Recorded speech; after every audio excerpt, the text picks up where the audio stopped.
It wasn't the giant dinosaur killer-sized asteroid that worried astronomers last year. It was one rock, the size of a house, passing Earth closer than some satellites. And despite the fact that we are always scanning the skies, we only noticed it after it had already gone by. That raises a strange question. Why are some of them so hard to see coming? And what ones should we be most worried about?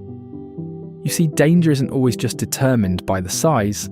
Space is full of near-Earth asteroids, chunks of rock left over from the formation of the solar system.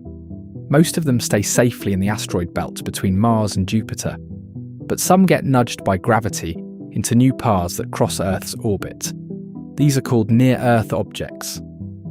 Now here's where things get interesting. A city-killer asteroid doesn't need to be miles wide.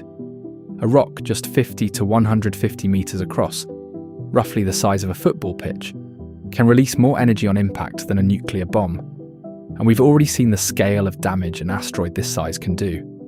In 2013, a 20-metre asteroid exploded over Chelyabinsk, Russia. But it never even hit the ground. However, the shockwave alone shattered windows across the city and injured over 1,000 people. So why didn't we see it coming? Because it came from the direction of the sun. Telescopes on Earth can't look too close to the sun without being blinded by its glare. That creates a blind spot in our detection systems. An asteroid approaching from that direction is effectively invisible until it's already here. That wasn't the only factor as to why they didn't see it coming.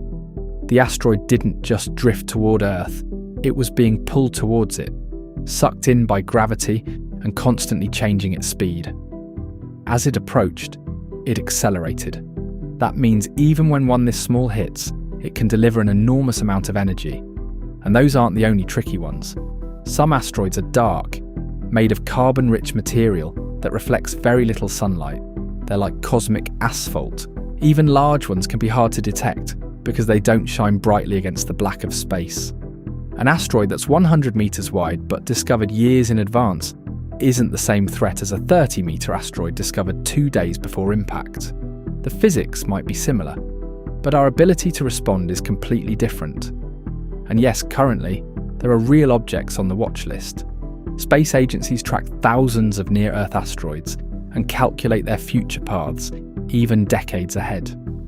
Most of the time, the risk drops to zero as new observations refine their orbits. But every so often, an object briefly rises on the risk scale before being ruled out.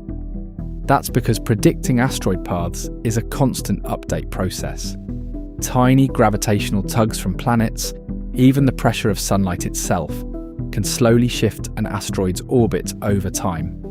Which brings us back to the real threat. The asteroids we should worry about most aren't the extinction-level monsters. Those are big, bright, and rare.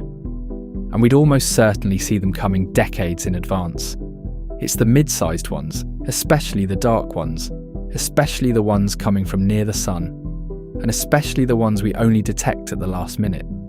Because once an asteroid is just days away, there's no time for heroic movie solutions, no last-second deflection missions. At that point, all we can do is predict where it will hit and try to move people out of the way.